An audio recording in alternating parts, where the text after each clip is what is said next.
दोस्तों सबसे पहले जरा इस फोटो को देखिए। ये चेहरा जरूर ही आपको जाना पहचाना लग रहा होगा। आपको बता दूं कि ये हमारे भारत के current prime minister Narendra Modi ji हैं, जो साल 1975 की इमरजेंसी के टाइम अपना भेष बदलकर सिख बन गए थे ताकि वो जेल जाने से बच सके और सीक्रेटली इंदिरा गांधी के खिलाफ आंदोलन को कंटिन्यू कर सके। 25 जून साल 1975 का वो दिन जब इंदिरा गांधी के द्वारा इमरजेंसी की घोषणा की गई थी, इसे आज भी भारत के इतिहास का सबसे काला दिन माना जाता है। इस दौरान 21 महीनों तक इंदिरा गांधी ने पूरे भारत पर अपना अकेले का राज चलाया और ऐसा कहा जाता है कि इमरजेंसी के समय का फायदा उठाकर उन्होंने भारत के कानून को जड़ से कमजोर कर दिया। लेकिन भारत पर ऐसी भी क्या संकट आ गई थी कि इंदिरा गांधी को इमरजेंसी लगानी पड़ी, और अगर इसके पीछे उनका मकसद खुद को या फिर एक पार्टी को ही फायदा पहुंचाना था, तो फिर इमरजेंसी हटने के तुरंत बाद इलेक्शन क्यों कराए गए? इन सभी सवालों का जवाब आपको आगे इसी वीडियो में ही मिलने वाले हैं। तो दोस्तों साल 1966 में जब उस टाइम के प्राइम मिनिस्टर लाल बहादुर शास्त्री की अचानक मौत हो जाती है, तब इंदिरा गांधी भारत की नई प्राइम मिनिस्टर बनती हैं। और फिर अगले ही साल 1967 में हुए जनरल इलेक्शन में जीत के साथ वो जनता का विश्वास भी हासिल कर लेती हैं। भारत का गरीब तबका अपनी नई प्राइम मिनिस्टर से उम्मीद लगाए बैठा था और इंदिरा गांधी भी उनसे गरीबी हटाने के बड़े बड़े वादे करती हैं। साल 1967 में इंदिरा गांधी की कांग्रेस सरकार भारत के टॉप 14 प्राइवेट बैंक्स को नेशनलाइज कर देती है ताकि इन बैंक्स के ब्रांचेस को छोटे छोटे शहरों और गांव में भी खोला जा सके, और इस कदम से छोटे इंडस्ट्रीज, बिजनेसेस और गरीब किसानों को बैंक से लोन लेने में आसानी हो सके। लेकिन उस टाइम ग्राउंड लेवल पर करप्शन इतना ज्यादा था कि इंदिरा गांधी के इस फैसले से गरीबों को कोई फायदा नहीं मिल पाता है। ऊपर से JRD टाटा और GD बिरला जैसे बड़े उद्योगपति इंदिरा गांधी के सरकार पर भड़क उठते हैं, क्योंकि उन लोगों ने प्राइवेट बैंक्स के शेयर्स में बहुत ज्यादा इन्वेस्ट किया हुआ था, जो कि अचानक से सब डूब जाता है। इन्हीं बैंक्स के शेयर होल्डर्स में से एक RC कूपर सरकार के इस फैसले के विरोध में सुप्रीम कोर्ट चले जाते हैं, जहां उनकी जीत होती है और सुप्रीम कोर्ट बैंक्स को नेशनलाइज करने के सरकारी फैसले को अनफेयर बताकर खारिज कर देती है। लेकिन इंदिरा गांधी की सरकार को ये फैसला इतना नामंजूर था कि वो कोर्ट के खिलाफ जंग में उतर जाती है। इंदिरा अगले ही साल भारत के कानून में एक बदलाव करती हैं और कोर्ट के फैसले को पलट कर रख देती हैं। इस बदलाव को 25th अमेंडमेंट का नाम दिया गया है। इसके जरिए इंदिरा गांधी की सरकार सुप्रीम कोर्ट की पावर्स को काफी कम कर देती है। इसके कुछ सालों के बाद से दोबारा से सुप्रीम कोर्ट और इंदिरा गांधी की सरकार की टक्कर होती है, जब प्रिवी पर्स का मामला कोर्ट में आता है। एक्चुअली दोस्तों आजादी के टाइम सभी राज्यों को भारत में मिलाने के लिए भारत के लीडर्स ने राजाओं और महाराजाओं को ये वादा किया था कि उनके परिवार को हर महीने भारत सरकार की तरफ से कुछ अमाउंट दिया जाएगा, और इसे ही उस टाइम पर प्रिवी पर्स कहा जाता था। इंदिरा गांधी प्रिवी पर्स के कानून को खत्म करना चाहती थी, क्योंकि उनका मानना था कि अब राजा महाराजाओं को फ्री में पैसे देने की कोई जरूरत नहीं है। इसके लिए उनकी सरकार एक बिल लेकर आती है, लेकिन बहुमत न होने की वजह से उनका ये बिल राज्यसभा में पास नहीं हो पाता है। यहाँ पर भी अपनी बात मनवाने के लिए इंदिरा गांधी सरकार अपना दिमाग चलाती है और ये घोषणा कर देती है कि अब ये रूलिंग फैमिलीज यानी कि राजा महाराजा की फैमिलीज को रिकॉग्नाइज ही नहीं किया जाएगा। यानी कि अब से न कोई रूलिंग फैमिलीज होगी और न ही उन्हें प्रिवी पर्स देने की जरूरत पड़ेगी। इसके बाद से ये मामला सुप्रीम कोर्ट में चला जाता है, जहां सुप्रीम कोर्ट सरकार के इस अनाउंसमेंट को गैर कानूनी डिक्लेयर कर देती है। लेकिन पिछली बार की तरह ही इस बार भी इंदिरा गांधी की सरकार चुप नहीं बैठती और फिर 1971 में भारत के कानून में 26th अमेंडमेंट किया जाता है, जिसके जरिए प्रिवी पर्स को हटाकर सुप्रीम कोर्ट के फैसले को रिवर्स कर दिया जाता है। इसी साल देश में एक बार फिर से इलेक्शन होते हैं और इंदिरा गांधी पूर्ण बहुमत के साथ सरकार बनाती हैं।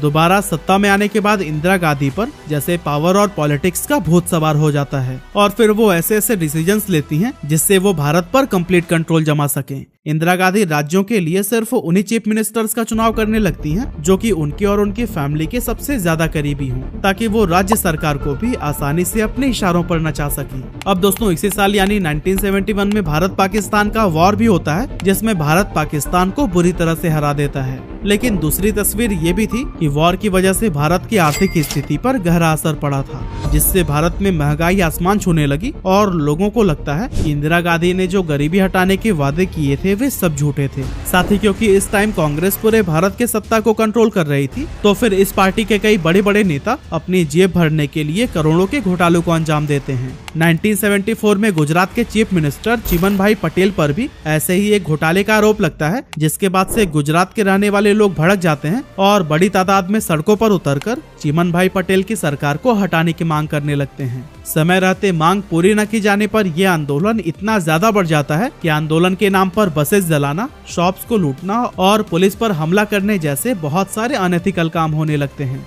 हिंसा से भरे इस आंदोलन को नवनिर्माण आंदोलन का नाम दिया गया था, जिसके बाद से at the end Indira Gandhi के पास कोई ऑप्शन नहीं बचता और वो गुजरात के कांग्रेस की सरकार को गिरा देती हैं। इसी दौरान देश के दूसरे कोने बिहार में भी करप्शन काफी ज्यादा बढ़ चुका था और फिर ऐसे में जब बिहार के लोग ये देखते हैं कि गुजरात में हुए आंदोलन की वजह से वहाँ कांग्रेस की सरकार को भंग कर दिया गया है, तो फिर अब बिहार के लोगों की हिम्मत काफी ज्यादा बढ़ जाती है और फिर 1974 में ही बिहार के स्टूडेंट्स के द्वारा एक नॉन वायलेंट प्रोटेस्ट की शुरुआत होती है, जिसे लीड करते हैं जेपी नारायण और इस मोमेंट को जेपी मोमेंट का नाम दिया गया था। इसमें प्रोटेस्टर्स की मांग ये होती है कि बिहार में भी कांग्रेस की सरकार को डिसॉल्व कर दिया जाए। वहीं दूसरी तरफ इसके एक साल पहले यानी कि 1973 में पूरी दुनिया में आए भयानक ऑयल क्राइसिस की वजह से 1974 आते आते क्रूड ऑयल की कीमत 300% तक बढ़ जाती है, जिससे भारत की जनता काफी ज्यादा परेशान हो जाती है। और फिर इसी साल जॉर्ज फर्नांडिस नाम के एक अपोजिशन लीडर रेलवे वर्कर्स के साथ मिलकर 3 दिन की रेलवे स्ट्राइक करवाते हैं ताकि रेलवे वर्कर्स को बेटर वर्किंग एनवायरनमेंट और बेटर सैलरी दी जाए। इस प्रोटेस्ट में 17 लाख रेलवे वर्कर्स हिस्सा लेते हैं, जिससे यह रेलवे स्ट्राइक दुनिया का सबसे बड़ा इंडस्ट्रियल स्ट्राइक बन जाता है। लेकिन इंदिरा गांधी की सरकार न तो बिहार में कुछ कदम उठाती है, न तेल की बढ़ती कीमतों पर ध्यान देती है और यहाँ तक कि रेलवे वर्कर्स की भी मांग को अनसुना कर दिया जाता है। इंदिरा गांधी को ये डर था कि अगर वो ऐसे ही हर राज्य और हर तबके की मांग को मानती रही तो फिर देश से कांग्रेस का नामो निशान मिट जाएगा और वो अपनी गद्दी खो बैठेंगी। इसीलिए इस बार इंदिरा गांधी पूरी सख्ती से इन चुनौतियों का सामना करती हैं और ऐसे सभी प्रोटेस्ट को एंटी नेशनल मूवमेंट कहकर संबोधित करती हैं। साल 1975 आते आते भारत की हालत बेहद खराब हो चुकी थी, महंगाई आसमान छू रही थी और हर जगह जगह सरकार के खिलाफ प्रोटेस्ट किए जा रहे थे। लेकिन इंदिरा गांधी की बुरी किस्मत के लिए सिर्फ इतना ही काफी नहीं था, क्योंकि अब उन्हें वो झटका लगने वाला था जिसके बारे में उन्होंने कभी भी कल्पना ही नहीं की थी। मार्च 1975 में इलाहाबाद हाई कोर्ट का ये फैसला आता है कि इंदिरा गांधी को प्राइम मिनिस्टर के पद से हटा दिया जाए। असल में दोस्तों पिछले 2 सालों से इलाहाबाद हाई कोर्ट में इंदिरा गांधी के खिलाफ एक केस चल रहा था, जिसका फैसला उनके खिलाफ आ जाता है। इंदिरा गांधी के खिलाफ इस केस को राज नारायण ने फाइल किया था, जो कि सोशलिस्ट इलेक्शन कैंडिडेट थे और ये 1971 के इलेक्शन में इंदिरा गांधी के अपोजिशन में खड़े हुए थे।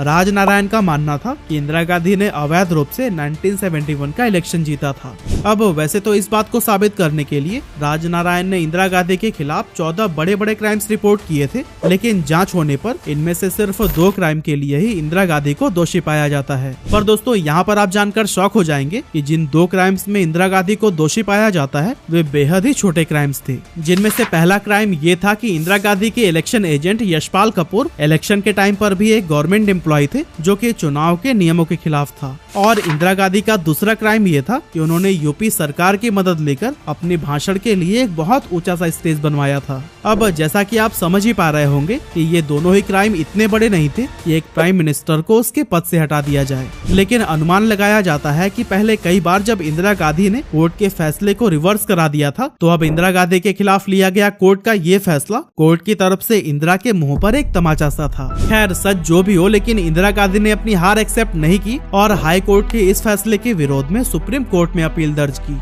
वहीं दूसरी तरफ अपोजिशन पार्टी वालों ने इस बात का पूरा फायदा उठाया और वे सड़कों पर उतरकर डिमांड करने लगे कि इंदिरा गांधी को अपने पद से तुरंत ही रिजाइन कर देना चाहिए। इसी बीच बिहार का जेपी मूवमेंट भी दोबारा से तेजी पकड़ लेता है और जेपी नारायण अपोजिशन पार्टी के साथ मिलकर इंदिरा गांधी का विरोध करने लगते हैं।